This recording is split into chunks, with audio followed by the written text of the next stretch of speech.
Hi, Dan. Good Hey, morning. good morning. So, Mayong aga. yeah, I'm so happy talaga na pinagbigyan mo kami ngayon. Nagkaroon ka ng time para ma-interview ka namin. It's really a pleasure na masali ka namin sa mga bosses na part ng series ko ngayon sa social media management. So, Dan, can you please give a quick introduction sa self mo? Hello, Zoe. Good morning, and good morning to all your students, yung sumusubaybay sa'yo. So, I want to thank you as well kasi this is also a pleasure and an opportunity for me to spread the word about FB ads, especially sa mga Pinoys, business owners or freelancers ka man. So, quick introduction about me. Of course, my name is Dan Lingaya. I am a Facebook ad specialist. So, basically, I run Facebook ads for businesses here and even some clients abroad. I started out 2019, but before that, I was a general VA. Right now, what I'm doing is I'm helping not only business owners but also freelancers learn FB ads this time naman. So I have students and I also have clients then. Yun. Wow, that's nice. So, can you please share to us how you niche down into Facebook ads specialist ka na before general virtual assistant pa yung work mo? Mm-hmm. Thank you. So yes, general VA for about a couple of years prior. While I was working, I had a 9 to 5 job back then. May mga friends na nagsabi na, if they need my help, so parang general VA style. So any work talaga na kayang gawin sa computer, using the internet. Mhm. So how did I niche down? Kasi as a general VA, parang you are all around. So I know there are a lot of general VAs who will be listening to this. So I know there's something in your heart that tells you na being a jack of all trades might not be good for your sanity. Sometimes, for some people, maganda yan.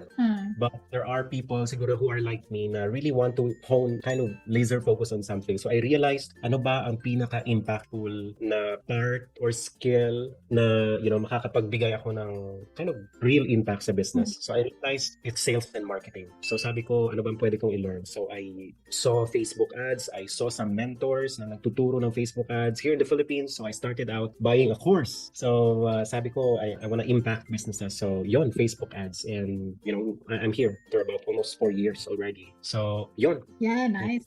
But may I know ba where ka kumukuha ng mga clients? Especially Facebook ads ng mga clients. Actually, they're out there. Nakapaligid lang sila. Nakapalibot-libot. But originally, I started out getting clients dun sa mga platforms. Like, yung familiar sa atin ng mga Pinoy. Like, Upwork or OLJ. Now, I'm at a point where right now I try to veer away from these platforms. Not that it's bad. If you are starting out, these platforms are really, really awesome. And even I know some people na who are already coaching and who already have a lot of clients who still get clients from these platforms.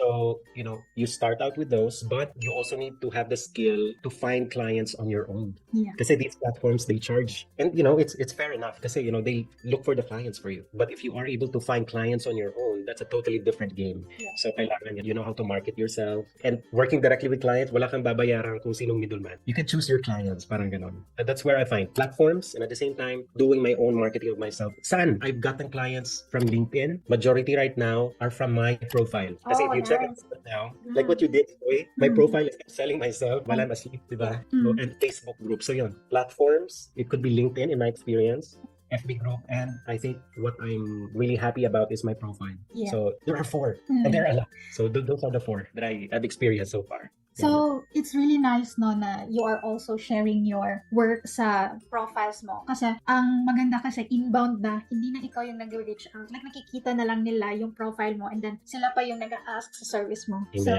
thank you for sharing that one kasi marami din nag-a-ask kung saan mo talaga naghahanap ng mga clients na mga ganun. I'm not sure if you are comfortable sharing kahit range lang ng how much you are charging for your Facebook ad services. Sure, I'd love to. Since I'm now working with local business owners, yung range usually it starts from 25. So that's the minimum. Now, depende, sa capacity ng business. There are times na mas higher yung charge. But normally, it starts at the 25K mark. So, ano pa nga yan? Ano tawag doon? It's Discounted cheap. rate na ba? For some, they're charging 50, 100K. But, I'm also able to charge that. But that's the minimum. For your viewers or listeners, it should give them kind of an idea na there is something here.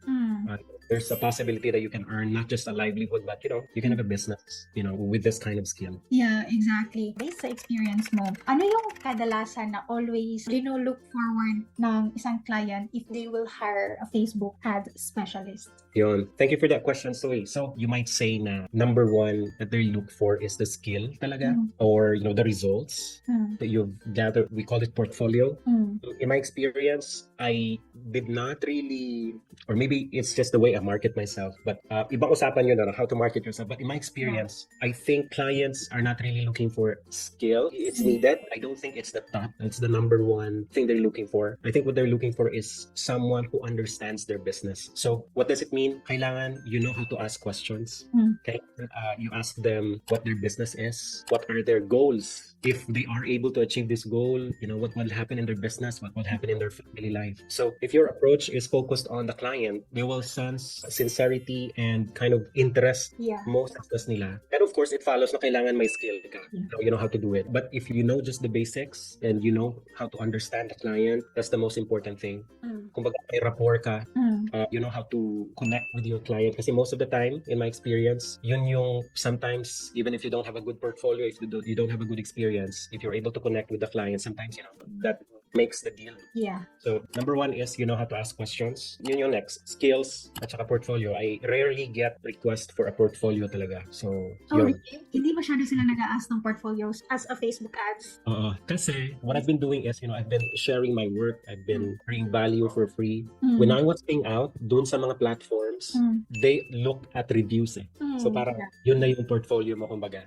But I rarely get portfolio requests when I started out, kind of marketing myself. So Okay. So ngayon na parang naka-build up ka na sa name mo, parang you don't have to send portfolio pa. Pero may I know ba when you started na wala ka pa talagang na-work na client sa Facebook ads and you are still searching pa yung mga prospect clients mo for Facebook ads, paano mo sila kina-convince na, hey, yung gano'n, paano mo ginagawa yun? I remember exactly the very first client na sumugal sa akin. She was a classmate sa course. Kasi when I started out, I enrolled sa course. Kasi, I don't know anything. So, that was my fastest way of learning. Kaysa sa, searching night and day sa YouTube at saka sa Google. How did I convince? I think kasi at the time, we were on the same course. So, parang yun yung nag-set ng connection sa kanya right away. So, you see, it's true na it's not exactly the skill right away that kind of makes the deal. Yeah. But it did not end successfully. Why? Kasi it was my first time to learn everything, kind of apply everything. So it wasn't successful kasi she's looking for someone who's really experienced na. Kasi their business is already kind of scaling na. So they need someone to really be ready to kind of wrap their head around their plan, parang ganun. So I think that was a good experience. But if you're starting out, okay rin if you are going to have clients who are starting out. But I think if you ask, if they are starting out as Facebook ad specialist, what's the best way to apply their learnings? Aside from the client muna, you run your own ads or look for a family, a friend, someone within your immediate network na may business na willing to try it out and they don't have to pay you. So I think that could help you build your portfolio. So imagine yung network mo na willing to trust you with their business without paying you yet. I think good avenue. So yun. Nice. Pero sa ads na fee, right, is yung client magbibigay sa yan. Yung budget nila for the ads. Yung budget for the ads, right now, the clients don't pay you the ads budget. They pay it to the Facebook platform. Yeah. They pay you for the service. Yeah. Speaking of that, papunta na tayo more on sa Facebook ads talaga. Okay lang ba, Dan? Sure. So, may tanong ko lang, what makes an ad effective? Like, can you give us a tip, like for the graphics, the caption, or maybe the CTA, ganun? Sure. What makes an ad effective ba? An ad is effective if it's able to resonate with your target audience. In this call, I think I can share two things. One of two things that you can resonate with your target market. Either you're able to articulate their problems, yung parang tipong alam mo yung problema nila, or alam mo yung dreams nila. So, if your product can solve a problem or take them to their aspirations. For example, what I'm working on right now, our target audience are moms who breastfeed. Pag sinabi mong moms who breastfeed, you have a picture right away, right? So, what are the problems of these moms? These moms are working and they have to breastfeed and they need some undergarments that will work with them. Kasi if you don't have a child, yung body mo is different from that na may anak, right? Especially, the body part.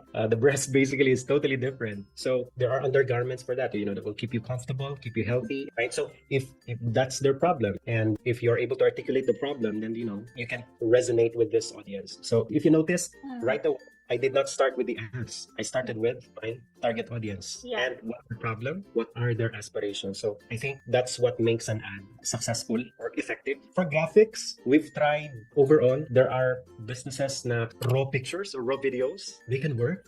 Yun yung tinatawag ko na blend in to stand out. Kasi right now, When I say blend in, if you're using raw picture or raw video, meaning hindi siya production quality. It's just parang kinuha lang ng cellphone.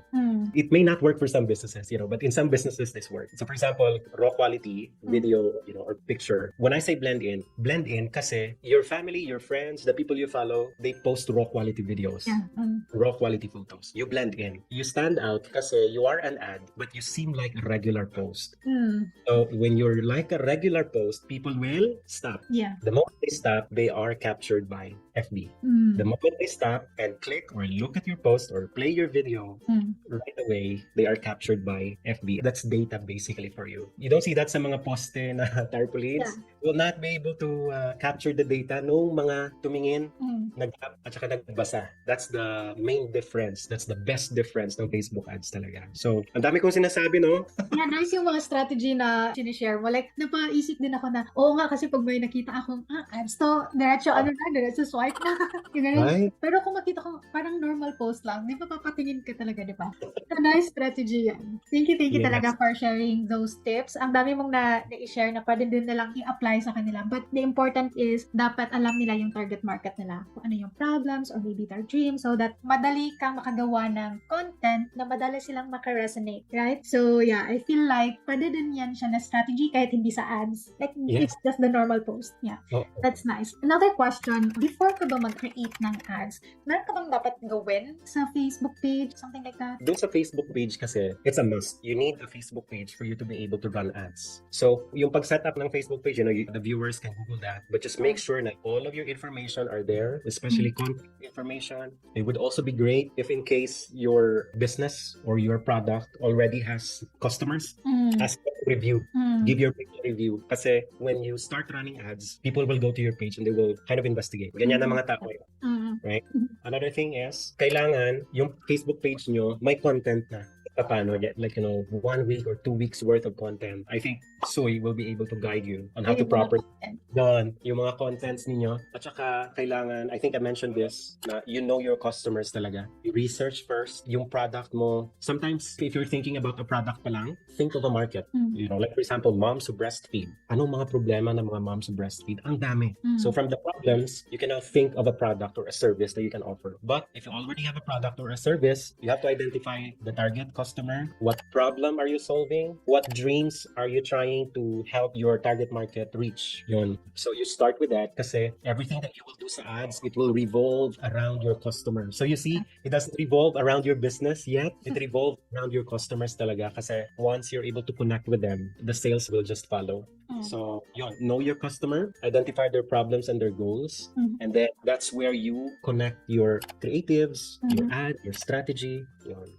Yeah, exactly. Pero kung maggagawa ka ba ng Facebook ads, gumagamit ka ba ng VPN for that?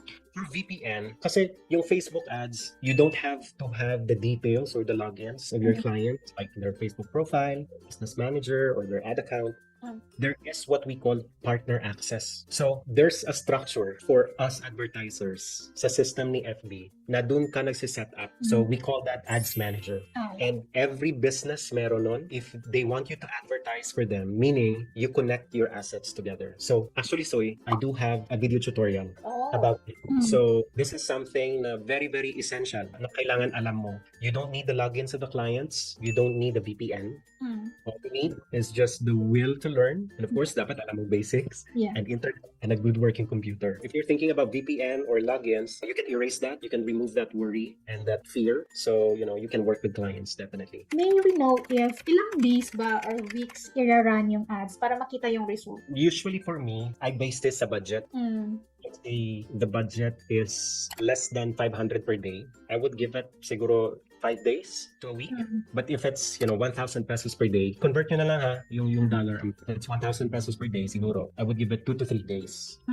What we're looking for is the data, basically. Kasi the moment you run an ad, makikita mo yung clicks, makikita mo yung saan sila pumunta, sa website mo ba, sa messenger, or what. So, makikita mo yung tinatawag na journey nila sa funnel. So, you need time. And depende sa budget mo, yung time na available for you. The more budget you have, the more data you will get. Then mas okay din na mas maraming data, right? Yes, the more data, the better. Kasi yung algorithm na tinatawag o yung brain ni FB, it learns with data. Basically, What we're doing sa FB ads is we're paying FB to give us data about our audience. Hmm. And then, make decisions out of it. You are talking about the budget. Ano nga yung lowest na budget, let's say, per day sa client usually? Oh, right now, I think you can start at 60 pesos per day. For the clients. That's the lowest, so that's for if you have US clients, $2 per day, I think. $1 per day. So that's the lowest. It's the cheapest. The cheapest Yeah. advertising platform out there right now. Meron din akong before. This is really a personal question kasi nag-try ako nga before niyan. And tinitignan yung CPC. Bali, depende yung pag-run ng ads mo if you are going to kill your ads or you are going to duplicate it for another campaign. Something like that. Parang ibabasa mo sa CPC mo. What is the best CPC? Na dapat pag nakita mo, ay, sobra na itong CPC na to, kailangan ko na itong i-stop. Yung ganun. CPC is just one of the metrics. Now, So marami kang titignan. so what's happening is, I want you to imagine, the viewers as well, and also you, Soy. I want you to imagine there's a clock. And what you see outside are just the two hands, or sometimes my second, right? These three things that are moving. But if you uncover that, behind it are what? Gears, right?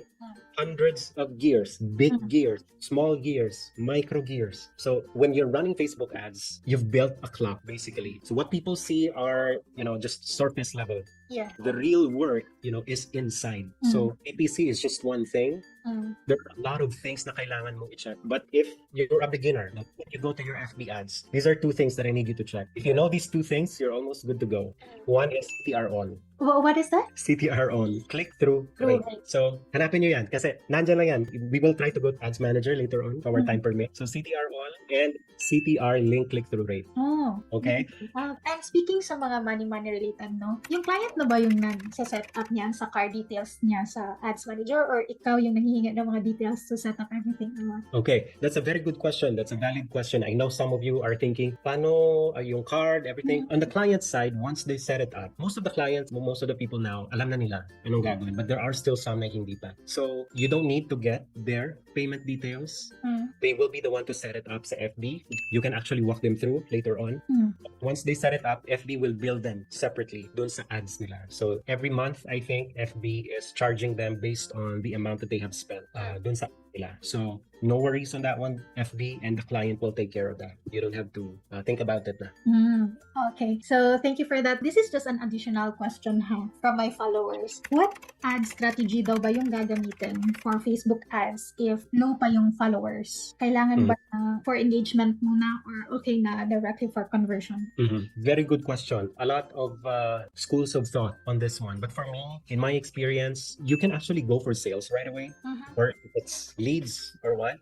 If it is a new account, siya nakapag-run ng ads before, I would love for it to go through what I call a warm-up phase. What's gonna happen sa warm-up phase is you will just run page likes campaign. You will see that later on sa Ads Manager. And it could be page likes or engagement. You can run it at just 60 pesos per day or, $2 per day if you have a US client. The purpose of the warm-up campaign is to get you introduced sa algorithm ni FB. Parang kumakatok ka sa pintuan ni FB. Hi FB, we're gonna be running ads soon. Hello, good morning. Parang ganun. And the second goal for the warm-up campaign is for you to get approved ads. Remember, when you are running ads, FB is reviewing your ads prior to launching it. So, the page likes campaigns, engagements campaigns, these are the campaigns na may pinaka madaling ma-approve na ads. Kasi you're not selling something yet. So, that's the goal. Once you have a lot of approved ads, you have a bank of goodwill sa algorithm, kumbaga. So, you can go for sales right away. Go for it. But I would love to recommend that you do a warm-up. Warm-up first. 60 pesos a day, run it for 2 weeks, that's it.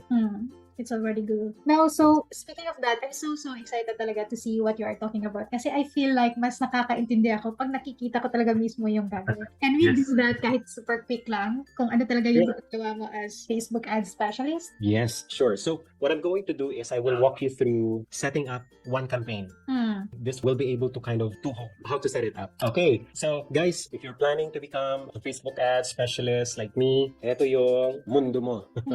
This is your world from now on. So, what do we call this? This is our ads manager. I highly recommend you set up your ads here. Okay, so how do you get here? Basically, all you have to do is just type in adsmanager.facebook.com. As long as you're logged in sa FB mo, you will be directed here. Okay? May tatlong bagay akong gusto na i-introduce sa inyo while I'm here. So, we have here campaign, ad set, at saka ads. So, yung campaigns are, think of this as an umbrella. So, this is your umbrella and the campaign is where you select your objectives para sa ads mo. We will get to the objectives later on. Yung ad set naman, nandito lahat ng gears. If you remember on the initial part of the call, I kind of likened FB ads to a clock. And I said na maraming gears. This is where the gears are actually sa ad set. Nandito yung budget, nandito yung location, yung age, yung targeting, placements and everything. Okay? I'll do my best to try to show you, but I might not be able to go in depth, but what I just want you to see is how a campaign is being set up. And then, yung ads mo, this is what is being seen doon sa newsfeed. Dito mo yun sineset up. Your picture, your video, your text, your links, everything.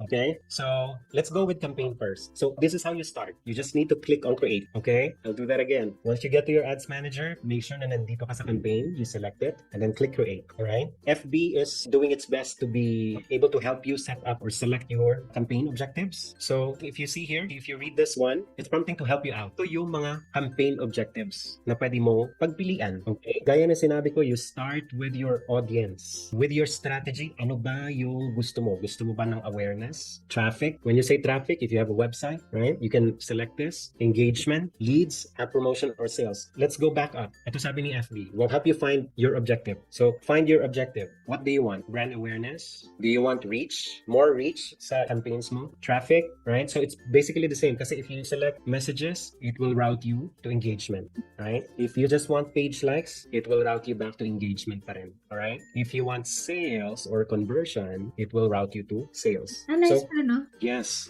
No? Awesome, no? So, awareness, if you just want people to be aware about your product or your service, you're not selling anything basically. If you just want to have some informational video, right? If you have a blog, for example, or you can also select traffic.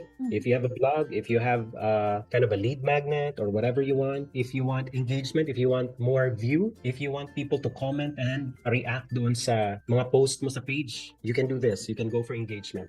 If you are looking for leads, if you are a course creator, if you are a financial advisor, or whatever business you're in na kailangan mo ng leads, you can select leads, okay? Whether within Facebook or my website ka. If you have a business or a service na may app, you can go for app promotion. But personally, I haven't had any client na may apps. But if you do, this is what you select. If you want sales, doon sa website mo, go for it. This is your best shot. Now, take note, guys, whatever objective you select, yun yung hahanapin ni FB for you. If you are looking for sales, it will look for people who will most likely become your customers. But it's not that simple, okay? Kaya yung sinabi ko, we will always go back to your customer. What are their dreams? What are their problems? Kasi it's your job to entice the people to become your customers. Facebook is just simply aiming the focus. So it's still your job. Yeah. Kumbaga, Facebook will get you the appointment, but what you talk about in the appointment, how you close it, it's up to you.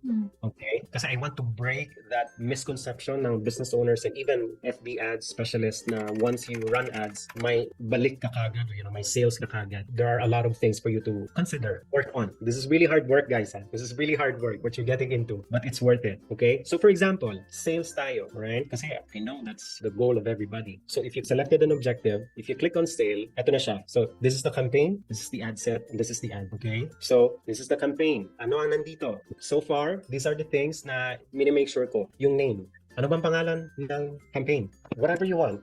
There's no hard rule naman in naming, but what name would you put dito na pag check mo sa ads manager, alam mo, okay, ito yung campaign ko. Kasi you could run infinite numbers of campaign actually. So for example, sales, product name. So it's up to you, okay? That's it. Sales, product name. Whatever the name of your product or service. That's it. This is how I would set it up.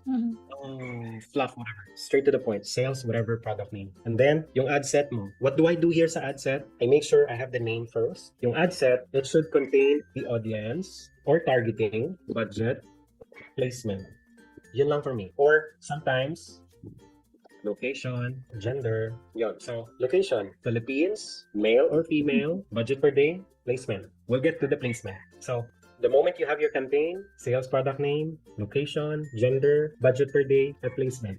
We're not gonna be touching catalog muna kasi could be confusing for those who are starting out. Let's go with the basics lang. So, your conversion location, saan mangyayari yung sales? Mm. Okay? So, depende yan sa business nyo or sa business ng clients nyo. So, that's why kailangan alam nyo. Meron ba silang website, app, or via messenger ba yung sales na mangyayari? Mm. Via phone call. So, you choose which is applicable. So, performance goal, number of conversions. Of course, we want number of conversions. Ito pala guys, this is talking about pixel. Mhm. You may encounter this. You will definitely encounter this. If you have a website, kailangan mo ng pixel. If wala kang website, you just have the Facebook page and you run ads via Messenger, you don't need this. Ano ang pixel? It's a code na nilalagay mo sa website mo, which enables FB to track the people who go to the website. So meaning, pag may pumunta sa website mo, you set up the pixel will now tell FB, may pumunta dito. Ganito karami for today, for this month, for this year. Because the pixel will help you track your data. Alam mo, ilan yung pumunta sa website, ilan yung nag-add to cart, ilan yung nag-check out, at ilan yung purchase. That's the job of the pixel, right? So, ngayon pa lang, you have to remember that when you do Facebook ads, you'll be dealing with numbers. Personally, I don't like math, even up to now. But if you don't like math like me, no worries, kasi you're not gonna be using algebra naman. Right? We're not going to be talking about geometry, but we're going to be talking mostly on the relations ng numbers na makikita mo. Ano yung relationships ng mga numbers? I'll do my best to show you before we end. So, you need a pixel. To create a pixel, you just have to follow the prompt. It's easy, guys. It's easy. And so, I also have a tutorial on pixel setup kasi it's a totally different animal. So, if there's a pixel, I have a tutorial, that will be very, very helpful for you. And then that's it. You go down here and then you set your budget. So, in terms of budget, magkano ba yung goal ni client or mo, if you're doing this for your business? How much is your goal? Normally, within 10 to 15% nun should be allocated for your ads. So, if you have a 1 million goal, 10 to 15% nun you expect na ilalagay mo sa ads. It's up to you to decide kung magkano, ano yung comfortable kayo na budget. Let's say, if you start at 60 pesos, pwede. Let's say if you can start at 56, 55. Oh, there you go. You can start at 55 per day. I don't know if 50. Dapat 55.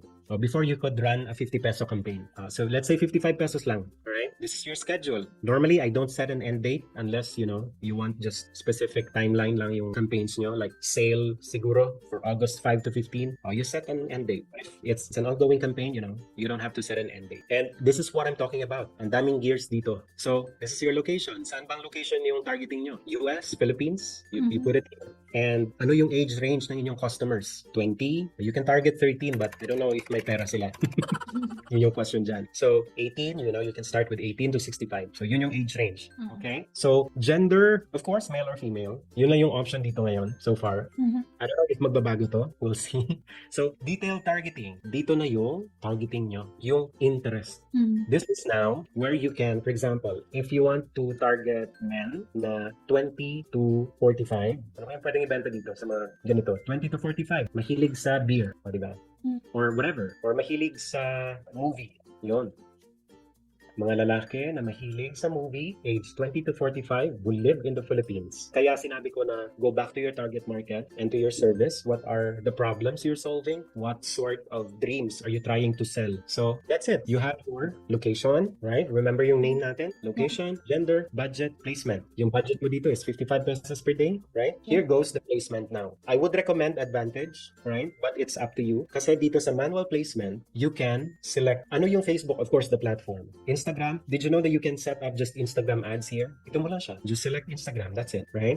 And you can put up your ads sa Newsfeed, sa Messenger, and Instagram if you do have Instagram page. And Audience Network. Yung Audience Network, these are sites, mostly mga gaming sites, na may agreement sila na makakapag-run ng ads si FB doon. So meaning, your ads will be displayed there. If you select Advantage, lahat yun, isaselect niya automatically. And sometimes, manual. So it's up to you. You can test. Automatic or manual. For me, yung automatic, it works if medyo maliit yung audience. Yung manual, if madami kang audience by the millions. Nandito siya. But then again, you test it, okay? One thing I want you to get out of this is yung FB ads. Once we set this up, for example, this is not the whole campaign all throughout. Magbabago ito base sa data na makukuha mo. You might need another location. You might need another targeting. You might need another age. You might need another placement.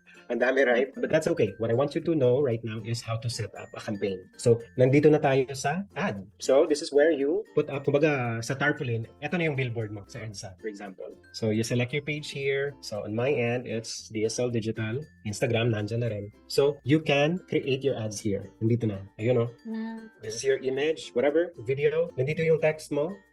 Whatever you want to put here, make sure na naka-on yung preview. So let's say we want to add an image. For example, ito yung picture ko. I would always put it at original para uniform sila. Ayun, and these are some optimizations ni FB. If it's a picture, sometimes lalagyan ni FB ng music. Yun, so gusto mo yan, go for it. But ako, I don't. Don't need this. Ayun. Whatever. Or you can just leave it on. It's up to you. So let's say we click done. That's it. That's how it's gonna look like. You can also view it here, Instagram feed, yun yung itsura, if it's on Instagram. If sa story siya, yan yung itsura niya. Nasa Reels siya, ganyan yung itsura. Right? So, nakikita yung itsura niya kung lalabas yung ads sa screen ng customer or market mo. Correct. Dun yung placement.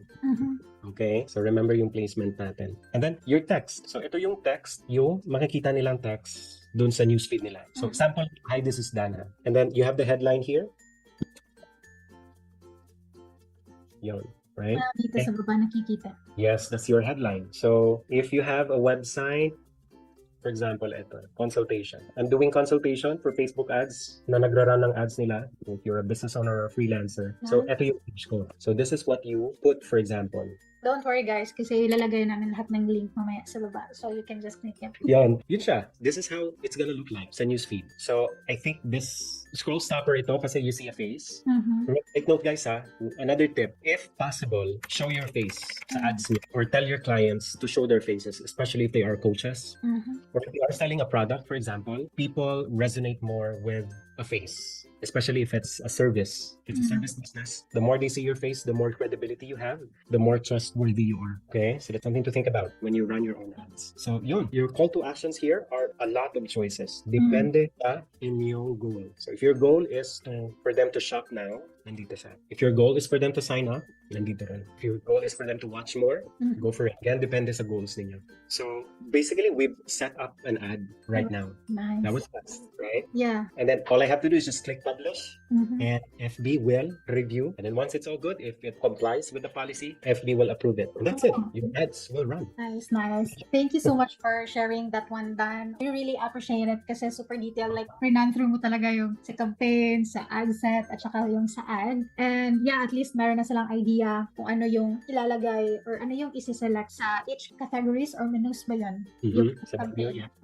So yeah, you guys, if you want to learn more in depth on how to really set up an effective ads for your clients, then huwag kayong mag-alala kasi ilalagay namin lahat ng link ni Dan sa baba. Can you please share us, Dan, your website or group maybe? I do have an FB group. They can go to DIY your FB ads for Pinoy business owners, freelancers, at iba pa. Ito siya, Soy. Pero mag-change ka ng name na to. I might change the name, but I'll wait for them na makapasok. Yeah, sige. I feel like even if you will change the name as long as the link is tama, yung ilagay natin, so makakapasok pa rin sila. Meron pa Facebook page or YouTube, like ganun, para mas makita sila ng more information about Facebook. Oo. It's Dan Lingaya. Okay, sige. Oh, meron ka ng mga content about Facebook ads talaga. Nice. Sure. Yes, Sige. marami na. So, you can reach out to me on my personal profile din, Dan Lingaya. I also have a course for those who are interested to learn, whether you're a business owner wanting to DIY your ads or, you're a freelancer, to learn ads without the fluff, straight to the point. So, I have about 22 students already. Wow. I also do regular consultation with, those who are running ads. So if you are having some troubles, if you're not satisfied with your results, I do consultations with business owners. If someone would like to join your course or enroll to your course, okay lang ba directly message sila sa Facebook profile? Or meron Yes. silang tanong? Yes, definitely. They can just go to Dan Lingaya personal profile and, I'll be there to answer them. It's me who answers. Perfect. So, thank you talaga so much, Dan. And we are so happy sa mga natutunan namin ngayon. Like, ang dami namin natutunan when it comes to Facebook ads. Thank you for sharing your knowledge. Of course, my goal is, for Filipinos, business owner ka man or freelancer, for you to know about FB ads kasi it's still the king of the Yeah. media platform. For about 90 million people sa Philippines lang na pwedeng pagpakitaan ng, product or services mo. So, it's very, very powerful. Again, thank you so much, Dan. Have a great day. You're very welcome, Soy. Thank you, thank you. This is an opportunity, and I'm really happy you reached out and gave me this chance to send this message to your community and to you as well. Thank you so much. This means a lot to me.